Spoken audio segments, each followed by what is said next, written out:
पैसे को कमाना और पैसे को संभालना, पैसे को समझना और पैसे को संभालना, ये दोनों अलग अलग बातें होती हैं। इंसान कहता है कि मेरे पास पैसे आए तो मैं कुछ करूं, और पैसा कहता है कि इंसान तो कुछ कर तब मैं तेरे पास आऊं। दोस्तों नमस्कार, मैं हूं बीरू और आपका मेरे बुक रीड क्लब चैनल में स्वागत है। आज हम चर्चा करेंगे पैसों के बारे में। ये भी उतना ही बड़ा सच है जैसे सूरज पूरब से निकलता है, बच्चा माँ की कोख से ही जन्म लेता है, वैसे ही पैसे को यदि सही ढंग से समझा ना जाए, संभाला ना जाए तो बहुत सारे दुख देता है। तो बस इसी पैसे को समझने और उसे संभालने के बारे में आज हम चर्चा करेंगे। यानी कि हम बात करेंगे रॉबर्ट टी कियोसाकी की लिखी हुई book rich dad poor dad के बारे में।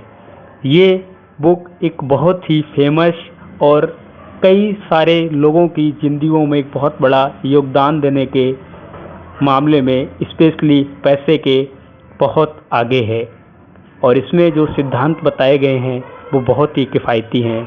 चलिए हम आगे बढ़ते हैं। इस किताब के इंट्रोडक्शन में मैं कुछ और बात कहूँ उससे पहले मुझे डॉक्टर कोकेन का एक वाक्य याद आता है। रिच डैड पुअर डैड पैसे का शॉर्टकट नहीं बताती है। डॉक्टर कोकेन जी कहते हैं, रिच डैड पुअर डैड पैसे का शॉर्टकट नहीं बताती है, ये बताती है कि किस तरह अपने पैसों की जिम्मेदारी निभाएं, इसके बाद किस तरह से अमीर बने। चलिए शुरू करते हैं।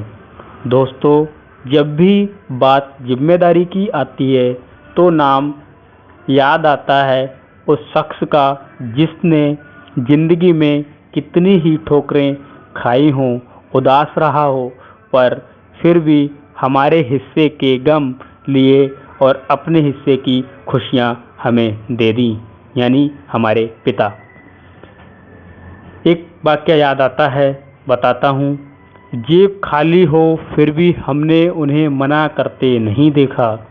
जेब खाली हो फिर भी हमने उन्हें मना करते नहीं देखा। अरे मैंने अपने पिता से ज़्यादा अमीर इंसान इस दुनिया में नहीं देखा। रॉबर्ट टी कियोसाकी ने उसी पिता को ध्यान में रखते हुए उन्हें main character of the story बनाते हुए हमें लाइफ के आज की ज़िंदगी की लाइफ की सबसे महत्वपूर्ण पाठ को पढ़ाने की कोशिश की है, विच इज़ पैसा, जो कि पैसा है। हम बचपन से लेकर जवानी तक सिर्फ मार्क्स के पीछे भागते रहते हैं। हमारे जो एजुकेशन सिस्टम का पैटर्न है, पढ़ाई का तरीका है, हम बचपन से ही बस यही सुनते आए हैं, पढ़ाई करो, खूब पढ़ाई करो और खूब पढ़ो।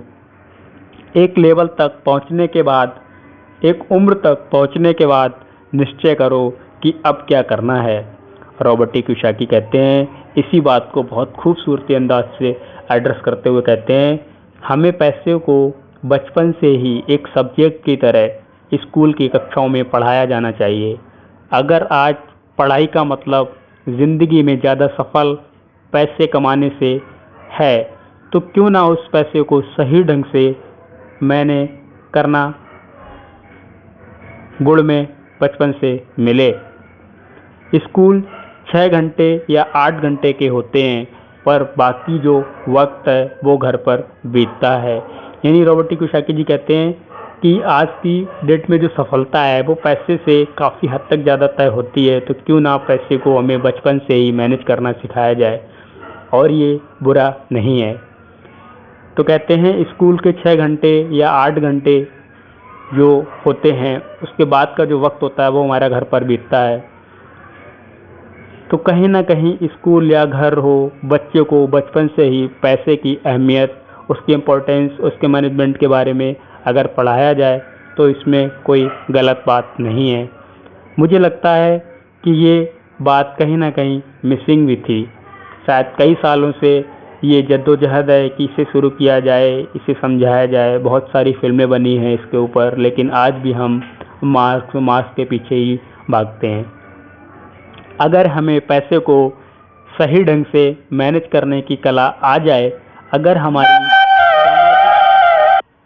हमारी समझ डेवलप हो जाए, तो मुझे लगता है कि आजकल के जो बच्चे हैं, जब वो बड़े होंगे तो वे बहुत खुश रहेंगे।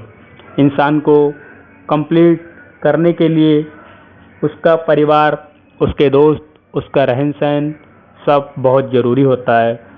ये तो नहीं कह सकते हैं कि पैसा ही सब कुछ है, पर हाँ, सब कुछ पाने के लिए पैसा बहुत ही ज़रूरी है। धन्यवाद।